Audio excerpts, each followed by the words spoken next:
The jungle was a possessive, suffocating entity. It did not merely surround the men of the IJA 54th Regiment, it sought to consume them. The air, thick with humidity and the cloying scent of decay and blooming fungi, lay heavy in their lungs. Their uniforms, little more than tattered rags caked in mud, clung to their emaciated frames. For Sergeant Kenter Tanaka and his six-man patrol, this forced march through the green hell of a Solomon Island was not a military operation, it was a slow, grinding exercise in survival. Their stomachs were hollowed-out caverns, a familiar, gnawing ache that had been their constant companion for weeks. Their rations, a few precious bowls of uncooked rice and whatever stringy, foraged creature they could snare, were a memory and a hope, not a reality. Hunger was a silent, additional member of their squad, sapping their strength and narrowing their world to a single, primal focus, finding the next meal. They moved with a weary, practiced silence, their worn-out boots sinking into the soft, wet earth.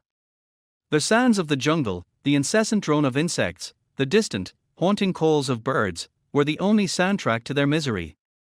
Their eyes, sunken in faces gaunt from malnutrition and exhaustion, scanned the dense undergrowth not just for enemy movement, but for anything edible. Sergeant Tanaka, a veteran of the brutal campaign in China, felt a profound weariness that went beyond the physical. This war against the Americans was different. It was not just fought against men, but against an environment that seemed to be in league with them, and against a logistical machine whose scale he could only dimly apprehend. It was the youngest of them, Private Akira, whose sharp eyes caught the glint. A flicker of unnatural, manufactured color in a world of muted greens and browns. He froze, raising a closed fist. The patrol halted instantly, melting into the foliage, their Arasaka rifles held at the ready. Akira pointed, his hand trembling slightly from fatigue and tension. There, half buried in the mud near the massive, serpentine roots of a banyan tree, was a can. It was not a piece of shrapnel or a discarded weapon.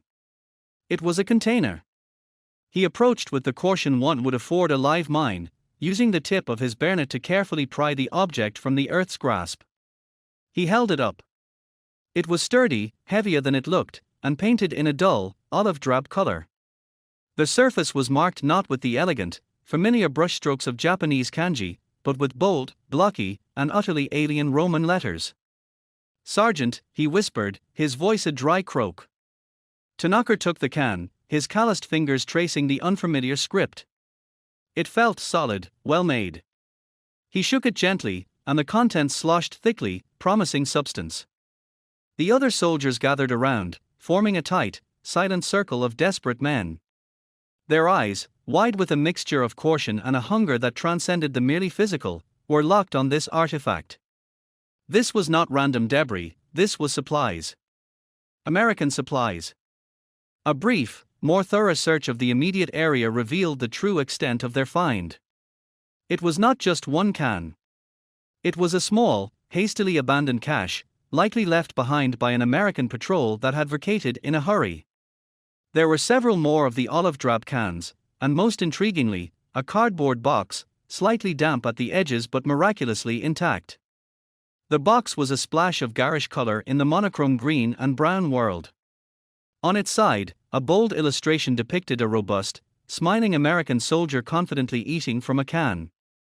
The words U.S. Army Field Ration K were stamped in confident lettering. The sheer, audacious normalcy of the imagery was baffling. To these Japanese soldiers, war was austerity, a spiritual test of the Yamato Damashi, the Japanese spirit. It was about enduring suffering, about transcending the needs of the flesh.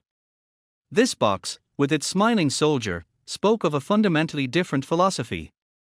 It spoke of an army that expected comfort, that took its sustenance for granted, that treated war as a grim job rather than a sacred, sacrificial duty.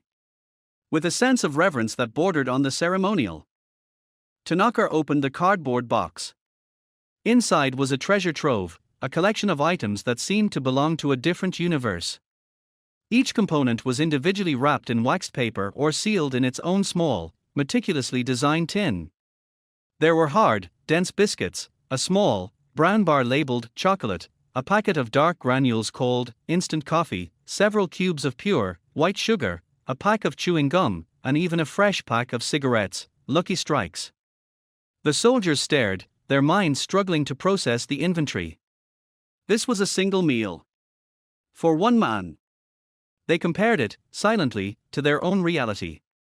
Their standard field ration was a bowl of plain, uncooked rice, a single, intensely salty pickled plum for flavor, and maybe a small piece of dried fish if they were fortunate. Theirs was the bare minimum for biological survival. What they held in their hands was a systematic, scientific approach to feeding a soldier, designed not only to fill his stomach but to provide variety, flavor, and a psychological boost. This was not just food. It was a statement. Private Akira, his curiosity overpowering his caution, picked up one of the small, key-open tins. The label said, cheese product. He had never seen or tasted cheese in his life. He looked to Tanaka, who, after a moment's hesitation, gave a grim, almost imperceptible nod. Akira used the key, winding it around the can, the metal strip peeling back with a crisp, tinny rip that was shockingly loud in the jungle quiet. The smell that wafted out was pungent, alien, and to their starved senses, irresistibly alluring. It was a rich, fatty, salty odor that spoke of calories and comfort.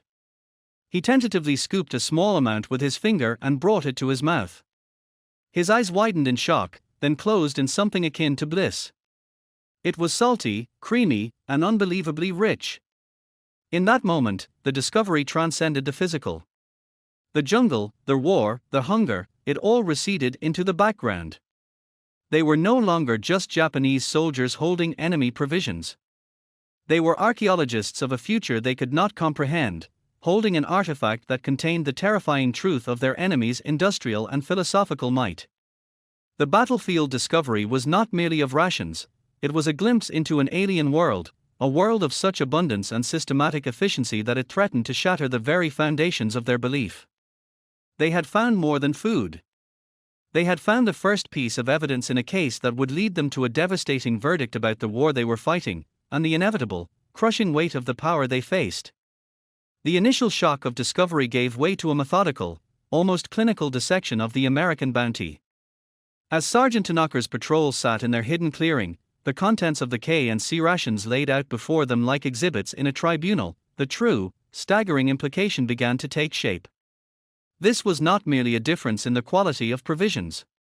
This was a difference in the fundamental understanding of war itself. The Japanese High Command saw food as a logistical requirement, a simple fuel for the human body. The American war machine, as evidenced by this cornucopia in cardboard and tin, understood a deeper, more devastating truth: food was not just sustenance, it was the ultimate weapon. The first layer of this weapon was its sheer caloric and nutritional engineering.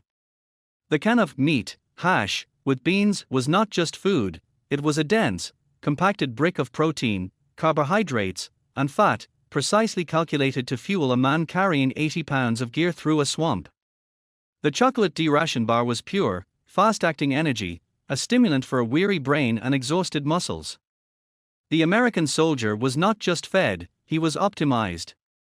His body was treated as a crucial piece of military hardware, and these rations were the high-grade fuel and lubricant required to maintain peak operational efficiency. The Japanese soldier, by contrast, ran on the low-grade, unreliable fuel of rice and desperation. His body was not a machine to be maintained, but a spirit to be tested, and the test was one of gradual, enfeebling depletion. But the true genius, the element that transformed these rations from mere fuel into a psychological armament, was their design for morale. The American military had industrialized hope. They had identified the soul-crushing enemies of the frontline soldier: monotony, despair, anxiety, and fatigue, and they had developed a material countermeasure for each one. Monotony was annihilated by variety. The K ration offered a self-contained lunch, while the C ration promised a hot, multi-component dinner with different menus: stew, hash, beans, and pork. A soldier could trade his fruit cocktail for a comrade's cigarettes, a tiny act of commerce and choice in a life otherwise devoid of either. This was a weapon against the spiritual numbness that came from eating the same bowl of rice and dried plum, day after day, until the will to live began to erode along with the palate. Despair was targeted with direct, neurological interventions. The sugar in the chocolate and hard candies was a deliberate, calculated weapon. It triggered a swift, if temporary, release of dopamine in the brain, a chemical message of pleasure and well-being. In the midst of the mud, the malaria, and the terror of death, a burst of sweetness was a tangible reminder of a better world, a psychological lifeline thrown to a drowning man. It was a manufactured moment of joy, canned and shipped to the front lines. Anxiety was managed with chemistry and ritual. The cigarettes were not a simple tobacco product, they were a delivery system for nicotine, a chemical agent that calmed frayed nerves and steadied shaking hands.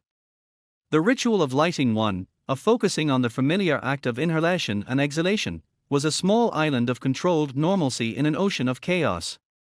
The instant coffee was another masterstroke. It was a stimulant for alertness, yes, but the very act of preparing a hot drink, of holding a warm canteen cup in trembling hands, was a profound comfort, a tiny echo of the civilian world they fought to protect. This systematic care for the soldier's mind stood in brutal opposition to the Japanese philosophy. The Imperial Army demanded that its soldiers transcend material need. Hunger was a test of spirit. Fear was a failure of will. The concept of providing candy to boost morale or coffee to sharpen the mind would have been seen as a corrupting softness, a coddling that weakened the warrior's soul. The Japanese soldier was expected to draw strength from the emperor and his own indomitable spirit. The American soldier drew his from a can of stew and a bar of chocolate. One system was based on an abstract, demanding ideal. The other was based on the cold, practical science of human performance. As the Japanese soldiers finished their examination, the empty cans and wrappers lying before them like the husks of some advanced technological seed, the full, horrific scale of their disadvantage became clear.